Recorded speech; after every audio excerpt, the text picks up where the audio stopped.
Premium hatchback ശ്രേണിയിലേക്ക് ടാറ്റയുടെ സംഭാവനയായിട്ട് 2020 ജനുവരിയിലാണ് ആൾട്രോസ് ഇന്ത്യയിൽ launch ചെയ്യുന്നത്. ഗ്ലോബൽ NCAPയുടെ സേഫ്റ്റി റേറ്റിംഗിൽ 5 സ്റ്റാർ കരസ്ഥമാക്കിക്കൊണ്ട് എല്ലാവരെയും ഞെട്ടിച്ചുകൊണ്ടായിരുന്നു ടാറ്റ ആൾട്രോസിൻ്റെ വരവ്. പ്രീമിയം ഹാച്ച് ശ്രേണിയിലാണെങ്കിലും ബഡ്ജറ്റ് ഫ്രണ്ട്ലി ആയതിനാൽ വളരെ പെട്ടെന്ന് തന്നെ നമ്മുടെ റോഡുകളിൽ ആൾട്രോസ് നിറസാന്നിധ്യമായിട്ട് മാറി. ഏറ്റവും പുതിയ ആൾട്രോസ് BS6 XE വേരിയൻറ്റ്, അതായത് ബേസ് വേരിയൻ്റ് ആണ് ഇന്ന് നമ്മുടെ കൂടെ ഉള്ളത്. എന്തെല്ലാമാണ് ഈ വാഹനത്തിൻ്റെ വിശേഷങ്ങൾ നമുക്ക് നോക്കാം. മോട്ടോറെവിൻ്റെ പുതിയൊരു വീഡിയോയിലേക്ക് എല്ലാവർക്കും സ്വാഗതം. വണ്ടിയുടെ മുന്നിൽ നിന്നുള്ള കാഴ്ചയിൽ തന്നെ നമുക്ക് തുടങ്ങാം. മുന്നേ നോക്കുമ്പോൾ ഒരു പ്രീമിയം ലുക്ക് തരാൻ വേണ്ടിയിട്ടുള്ള എല്ലാ കാര്യങ്ങളും ഡിസൈനിൽ ടാറ്റ ശ്രദ്ധിച്ചിട്ടുണ്ടെന്ന് നമുക്ക് മനസ്സിലാവും. അതിപ്പം ഗ്രില്ലിൻ്റെ കാര്യം നോക്കിയാലും, ബോണറ്റിൻ്റെ കാര്യം നോക്കിയാലും, ബമ്പറിൻ്റെ കാര്യം നോക്കിയാലും, ഹെഡ്ലാമ്പിൻ്റെ കാര്യം നോക്കിയാലും എല്ലാം തന്നെ ഒരു പ്രീമിയം ഫീലാണ് നമുക്ക് തരുന്നത്. വളരെ മികച്ച രീതിയിലാണ് അതെല്ലാം ഡിസൈൻ ചെയ്തിരിക്കുന്നതെന്ന് പറയാം. ഗ്രില്ലിൻ്റെ കാര്യം നോക്കിയാൽ ഒരു ഹണികോംബ് പാറ്റേണിലാണ് അതെല്ലാം ചെയ്തിരിക്കുന്നത്. ഒരു പിയാനോ ബ്ലാക്ക് ഫിനിഷിലാണ് എല്ലാം കൊടുത്തിരിക്കുന്നത്. പിയാനോ ബ്ലാക്കിൻ്റെ ആ ഒരു ഇൻസേർട്ട് നമുക്ക് അകത്തും പുറത്തുമൊക്കെ ആയിട്ട് പല സ്ഥലങ്ങളിലും കാണാൻ സാധിക്കും.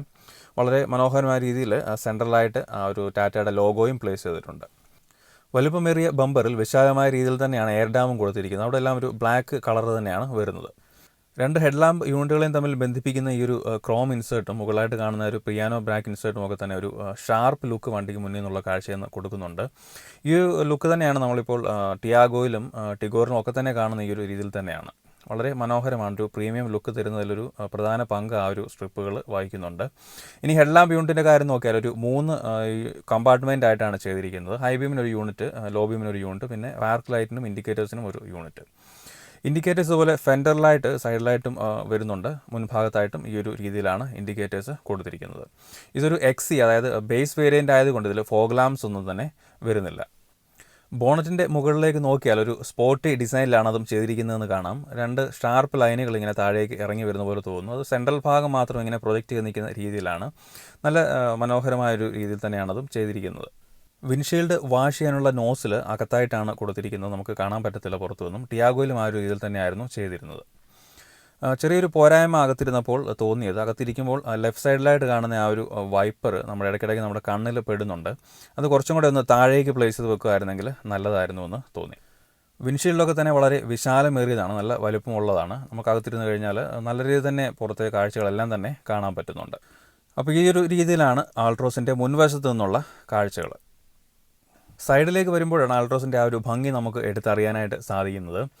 2 ഷാർപ്പായിട്ടുള്ള ബോഡി ലൈൻസ് ഡോറിൻ്റെ ആ ഒരു താഴ്ഭാഗത്തായിട്ടും, മറ്റൊന്ന് ടെയിൽ ലാമ്പിൽ നിന്ന് സ്റ്റാർട്ട് ചെയ്ത് ഫ്രണ്ടിലെ ഡോർ ഹാൻഡിൽ വഴി A പില്ലറിലേക്ക് കയറി പോകുന്ന രീതിയിലും കാണാൻ പറ്റും. ഒരു ക്വാർട്ടർ ഗ്ലാസ് ഒക്കെ തന്നെ മുന്നിൽ കൂടുതൽ വിസിബിലിറ്റി ആയിട്ട് കൊടുത്തിട്ടുണ്ട്.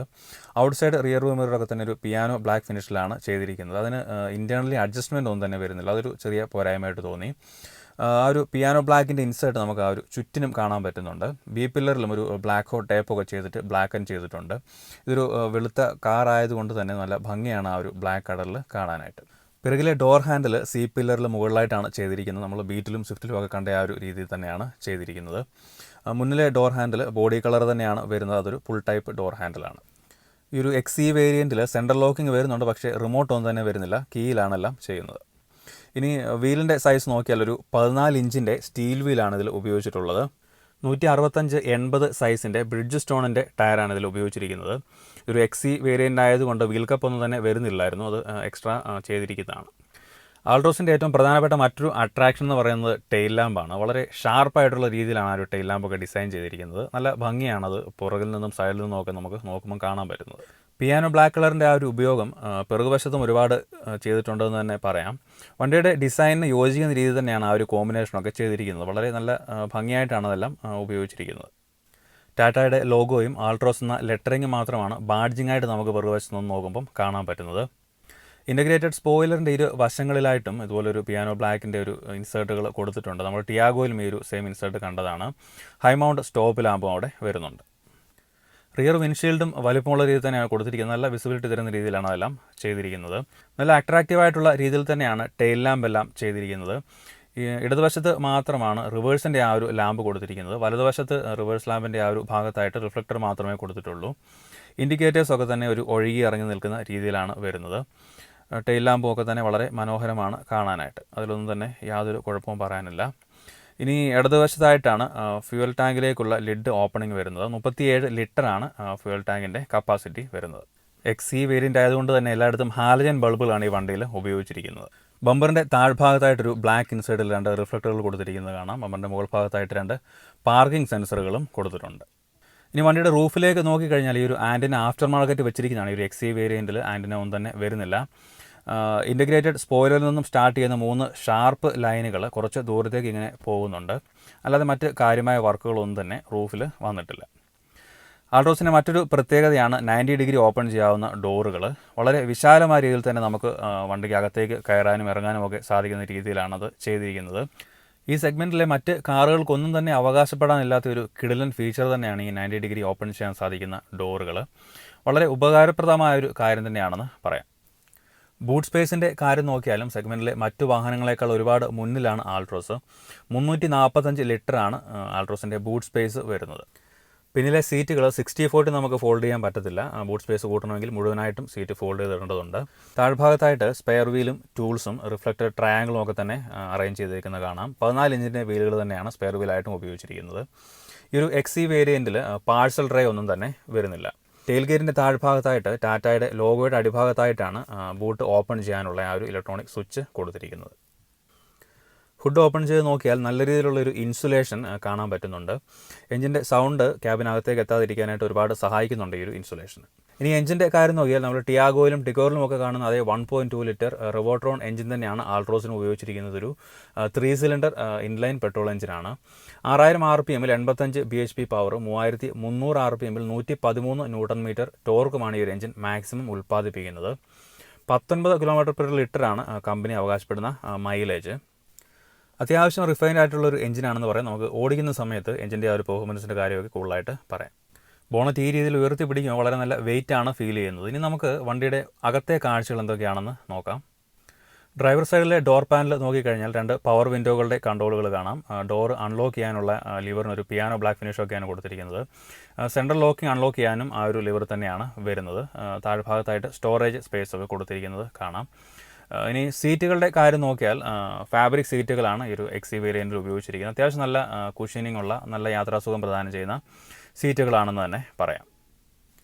ആൾട്രോസ് XE വേരിയൻറ്റിൻ്റെ ഇൻറ്റീരിയറിലേക്ക് നോക്കിക്കഴിഞ്ഞാൽ നമുക്ക് പ്രധാനമായിട്ട് 3 കളറുകൾ കാണാൻ പറ്റും. ഒരു ഡാർക്ക് ഗ്രേ, ഒരു ലൈറ്റ് ഗ്രേ, പിന്നെ ബ്ലാക്ക്. ഇങ്ങനെ 3 കളറുകളിലാണ് എല്ലാം അറേഞ്ച് ചെയ്തിരിക്കുന്നത്. ഒരു ബേസ് വേരിയൻ്റ് ആയിട്ട് കൂടി വളരെ നല്ല ഫിനിഷിൽ, നല്ല ക്വാളിറ്റിയിലാണ് ഇൻറ്റീരിയർ എല്ലാം ചെയ്തിരിക്കുന്നത്. ഡാഷ്ബോർഡൊക്കെ തന്നെ വളരെ നല്ല ക്വാളിറ്റിയിലാണ് ഉള്ളതെന്ന് തന്നെ പറയണം. ബേസ് വേരിയൻ്റ് ആയതുകൊണ്ട് മ്യൂസിക് സിസ്റ്റം ഒന്നും തന്നെ ഈ ഒരു വണ്ടിയിൽ വരുന്നില്ല. സെൻട്രലായിട്ടുള്ള AC വെൻറ്റുകൾ ഈ ഒരു രീതിയിലാണ് വരുന്നത്. അതിന് ചുറ്റും ഒരു പിയാനോ ബ്ലാക്കിൻ്റെ ഇൻസേർട്ടൊക്കെ തന്നെ കൊടുത്തിട്ടുണ്ട്. മാനുവൽ കൺട്രോളാണ് ACക്കൊക്കെ തന്നെ വരുന്നത്. വളരെ എളുപ്പത്തിൽ ഉപയോഗിക്കാൻ സാധിക്കുന്ന ഫിസിക്കൽ കൺട്രോളൊക്കെ തന്നെയാണ് വരുന്നത്. സൈഡിലെ AC വെൻറ്റ് ഈ ഒരു രീതിയിലാണ്. പിയാനോ ബ്ലാക്കിൻ്റെ ഇൻസേർട്ട് ചുറ്റിനും കാണാൻ പറ്റുന്നുണ്ട്. സ്റ്റിയറിംഗ് വീലിൻ്റെ കാര്യം നോക്കിയാൽ വളരെ ലൈറ്റ് ആയിട്ടുള്ള, ബോട്ടം ഫ്ലാറ്റ് ആയിട്ടുള്ള, ടിൽറ്റ് ചെയ്യാൻ സാധിക്കുന്ന സ്റ്റിയറിംഗ് വീലാണ് ആൾട്രോസ് XE വേരിയൻറ്റിൽ വന്നിരിക്കുന്നത്. ഇരു വശങ്ങളിലായിട്ടുമാണ് ഹോണിൻ്റെ സ്വിച്ചുകൾ കൊടുത്തിരിക്കുന്നത്. വളരെ ഉപകാരപ്രദമായിട്ടുള്ള കാര്യമാണ്. നമ്മൾ ടിയാഗോയിലും അത്തരത്തിലുള്ള ഒരു രീതി കണ്ടതാണ്. ഗിയർ നോബ് ഈ ഒരു രീതിയിലാണ് വരുന്നത്. ബേസ് വേരിയൻ്റ് ആയതുകൊണ്ട് ഫാൻസി ആയിട്ടൊന്നും തന്നെ വരുന്നില്ല. അതിന് തൊട്ട് താഴെഭാഗത്തായിട്ട് ഒരു 2 മോഡുകൾ ഈ ഒരു വണ്ടിയിൽ വരുന്നുണ്ട്. എക്കോ സിറ്റി മോഡുകൾ. അപ്പോൾ അത് സ്വിച്ച് ചെയ്യാൻ വേണ്ടിയിട്ടുള്ള ഒരു സ്വിച്ച് ഗിയർ നോബിൻ്റെ ഭാഗത്തായിട്ട് കൊടുത്തിട്ടുണ്ട്. ഹാൻഡ് ബ്രേക്കിൻ്റെ ടിപ്പിലായിട്ടൊരു ക്രോം ഇൻസേർട്ടും കൊടുത്തിരിക്കുന്നത് കാണാം. മീറ്റർ കൺസോളിലേക്ക് നോക്കിയാൽ ഒരു അനലോഗ് ഡിജിറ്റൽ കോമ്പിനേഷനിലാണ് കൊടുത്തിരിക്കുന്നത്. ടാക്കോമീറ്ററും സ്പീഡോമീറ്ററും അനലോഗിലാണ് ചെയ്തിരിക്കുന്നത്. മറ്റ് ഡീറ്റെയിൽസ് എല്ലാം തന്നെ സെൻട്രലായിട്ടുള്ള ആ ഒരു ചെറിയ ഡിസ്പ്ലേയിൽ കാണിക്കുന്നുണ്ട്. അത്യാവശ്യം വേണ്ട എല്ലാ കാര്യങ്ങളും ഡിസ്പ്ലേയിൽ അടങ്ങിയിട്ടുണ്ട്. Fuel gauge, temperature gauge, low fuel warning, time, 2 trip meter, average fuel efficiency, distance to empty, range തുടങ്ങിയ കാര്യങ്ങളെല്ലാം തന്നെ വരുന്നുണ്ട്. പലതരത്തിലുള്ള വാർണിംഗ് ലൈറ്റുകളും അവൈലബിൾ ആണ്. ഡ്രൈവറിൻ്റെയും കോ ഡ്രൈവറിൻ്റെയും സീറ്റ് ബെൽറ്റിൻ്റെ വാർണിങ്ങുകൾ, ഡോർ അസാർ വാർണിങ്ങുകൾ എല്ലാം തന്നെ അവൈലബിൾ ആണ്. ഗിയർ പോസ്റ്റിന് ഇൻഡിക്കേറ്ററും ഉൾപ്പെടുത്തിയിട്ടുണ്ട്. ഒരു ബേസ് വേരിയൻ്റ് ആയിരുന്നിട്ട് കൂടി അത്യാവശ്യം വേണ്ട എല്ലാ കാര്യങ്ങളും മിറർ കൺസോൾ വരുന്നുണ്ട്. കാണാനും നല്ല ഭംഗിയുള്ള രീതിയിലാണ് ചെയ്തിരിക്കുന്നത്. ഈ ഒരു രീതിയിലാണ് സിറ്റി എക്കോ ഡ്രൈവിംഗ് മോഡുകൾ ചേഞ്ച് ചെയ്യുന്നത്. കോ ഡ്രൈവർ സൈഡിൽ സൺവൈസറിൽ കാര്യമായിട്ടൊന്നും തന്നെ കൊടുത്തിട്ടില്ല. ഡ്രൈവർ സൈഡിൽ ഒരു ടിക്കറ്റ് ഹോൾഡർ ആഡ് ചെയ്തിട്ടുണ്ട്. മുൻവശത്തായിട്ടാണ് ക്യാബിൻ ലാമ്പ് വരുന്നത്. അത് സെൻട്രലായിരുന്നെങ്കിൽ കുറച്ചും കൂടെ ഉപകാരപ്രദമായിരുന്നു എന്ന് തോന്നി. ഇൻസൈഡ് റിയർ വ്യൂ മിറർ ഒരു നോർമലായിട്ടുള്ള മിററാണ്. ആൻറ്റി ഗ്ലെയർ ഫംഗ്ഷനൊന്നും തന്നെ അതിൽ വരുന്നില്ല. ഹാൻഡ് ബ്രേക്കിൻ്റെ ഭാഗത്തായിട്ടാണ് ഒരു 12 വോൾട്ടിൻ്റെ ചാർജിങ് സോക്കറ്റ് കൊടുത്തിരിക്കുന്നത്. ഇനി വണ്ടിയിൽ വന്നിരിക്കുന്ന സ്റ്റോറേജ് സ്പേസിൻ്റെ കാര്യം കൂടെ നോക്കാം. ഈ ഒരു ഭാഗത്തായിട്ട് നമുക്ക് ചെറിയ സ്റ്റോറേജ് സ്പേസ് വരുന്നുണ്ട്. ഹാൻഡ് ബ്രേക്കിൻ്റെ ഭാഗത്തായിട്ട് 2 കപ്പ് ഹോൾഡേഴ്സ് കൊടുത്തിട്ടുണ്ട്. ഡ്രൈവർ സൈഡിൽ സ്റ്റിയറിംഗ് വീലിൻ്റെ താഴ്ഭാഗത്തായിട്ട് ചെറിയൊരു പോക്കറ്റ് കൊടുത്തിട്ടുണ്ട്. ഗ്ലോ ബോക്സ് അത്യാവശ്യം വലുപ്പമേറിയത് തന്നെയാണ്. കൂളിംഗ് ഫംഗ്ഷനൊന്നും തന്നെ വരുന്നില്ല, ബേസ് വേരിയൻ്റ് ആയതുകൊണ്ട് അത്യാവശ്യം നല്ല വലുപ്പമേറിയ ഒരു ഗ്ലോ ബോക്സ് ആണ് കൊടുത്തിരിക്കുന്നത്.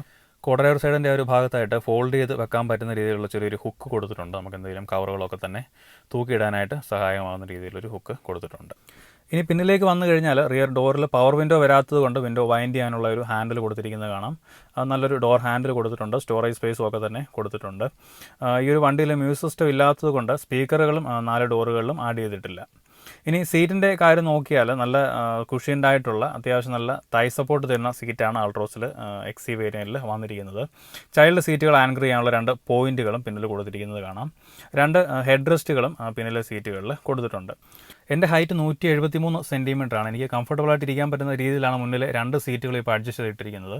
അപ്പോൾ അങ്ങനെ നോക്കുമ്പം പിറകിൽ അത്യാവശ്യം നല്ല ലെഗ് റൂം കിട്ടുന്നുണ്ട്. വളരെ വിശാലമായിട്ട് തന്നെ 3 പേർക്ക് ഇരുന്ന് സുഖകരമായിട്ട് യാത്ര ചെയ്യാൻ പറ്റുന്ന രീതിയിലാണ് ആൾട്രോസിൻ്റെ പിറകിലെ സീറ്റുകൾ അറേഞ്ച് ചെയ്തിരിക്കുന്നത്. ഫ്ലോർ ഹാമ്പിനൊന്നും ഹൈറ്റൊന്നുമില്ല, വളരെ സ്ട്രെയിറ്റ് ആയിട്ടാണുള്ളത്. ആ ഒരു ഹൈറ്റ് കാണുന്ന കുറച്ച് മാറ്റുകളൊക്കെ അതിൽ ഇട്ടിരിക്കുന്നതുകൊണ്ടാണ്.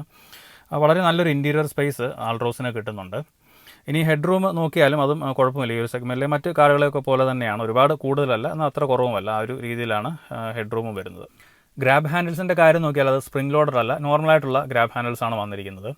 വിശാലമായ ഇൻറ്റീരിയർ സ്പേസ് ആവശ്യമുള്ള ഹാച്ച് ബാക്ക് നോക്കുന്ന ആളുകൾക്ക് എന്തുകൊണ്ട് യോജിച്ച വണ്ടിയാണ് ടാറ്റ ആൾട്രോസ്. ഇനി നമുക്ക് വണ്ടിയുടെ പെർഫോമൻസ് അറിയാൻ വേണ്ടി ഒന്ന് ഓടിച്ച് നോക്കാം. വണ്ടി ഓടിച്ച് പോകുമ്പോൾ ആദ്യം തോന്നിയ കാര്യം എന്ന് പറഞ്ഞാൽ നമ്മളൊരു സേഫായിട്ടുള്ള കാറിലിരിക്കുന്നു എന്നുള്ള ഒരു ഫീലാണ്. അത് നമുക്ക് ഡ്രൈവിങ്ങിന് നല്ലൊരു കോൺഫിഡൻസ് തരുന്ന കാര്യം തന്നെയാണ്. പിന്നീട് പറയേണ്ടത് ഹാൻഡ്ലിങ്ങിൻ്റെ കാര്യമാണ്. സ്റ്റിയറിംഗ് കൺട്രോൾ വളരെ ഈസിയാണ്, നല്ലൊരു ലൈറ്റ് ഫീലാണ് തരുന്നത്. പെഡലുകളുടെ കാര്യം പറഞ്ഞാലും എല്ലാം നല്ല സോഫ്റ്റായിട്ട് ഉപയോഗിക്കാൻ പറ്റുന്നുണ്ട്. ക്ലച്ചും നല്ല ലൈറ്റ് ഫീലാണ് തരുന്നത്.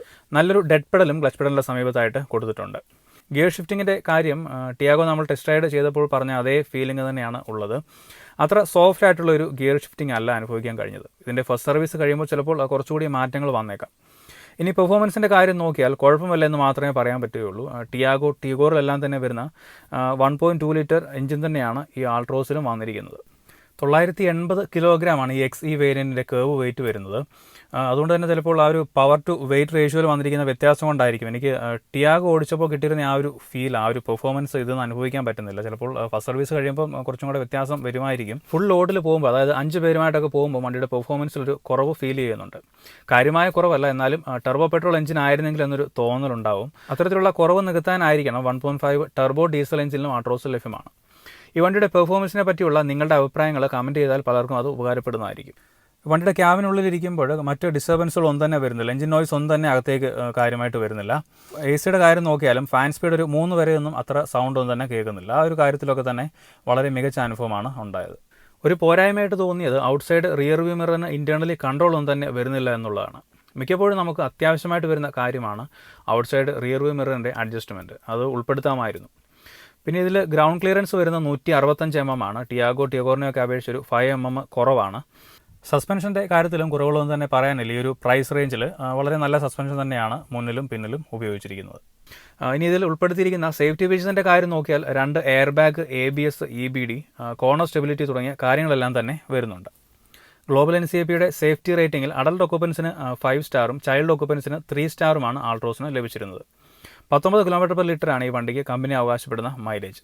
ഈ XE വേരിയൻറ്റിൻ്റെ ഓൺ റോഡ് പ്രൈസ് വരുന്നത് 6,30,000 രൂപയാണ്.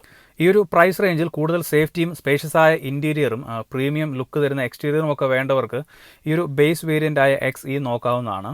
കൂടുതൽ ഫീച്ചേഴ്സാണ് നിങ്ങൾ നോക്കുന്നതെങ്കിൽ ടാറ്റയുടെ തന്നെ ടിയാഗോയുടെ XT വേരിയൻറ്റ് നോക്കാവുന്നതാണ്. അതും ഈ ഒരു പ്രൈസ് റേഞ്ചിൽ, ഇതിലും കുറച്ചും കൂടെ താഴ്ന്ന പ്രൈസ് റേഞ്ചിൽ ലഭിക്കുന്നതാണ്. XT ടിയാഗോയുടെ വീഡിയോ നമ്മൾ മുമ്പേ ചെയ്തിട്ടുണ്ട്. അതിൻ്റെ ഒരു ലിങ്ക് ഞാനിവിടെ കാർഡിൽ കൊടുത്തേക്കാം. അപ്പോൾ ഇതെല്ലാമാണ് ടാറ്റ ആൾട്രോസ് BS6 XE വേരിയൻറ്റിനെ കുറിച്ചുള്ള വിശേഷങ്ങൾ. വാഹനം വാങ്ങാനിരിക്കുന്നവർക്ക് ഈ ഒരു വീഡിയോ ഉപകാരപ്പെട്ടു എന്ന് കരുതുന്നു. വീഡിയോ ഇഷ്ടമായ ലൈക്ക് ചെയ്യുക, നിങ്ങളുടെ അഭിപ്രായങ്ങൾ കമൻറ്റായിട്ട് രേഖപ്പെടുത്തുക. അപ്പോൾ മറ്റൊരു വീഡിയോയിലൂടെ കാണുന്നവരേക്കും stay safe and drive safe. Love from Tibin. By.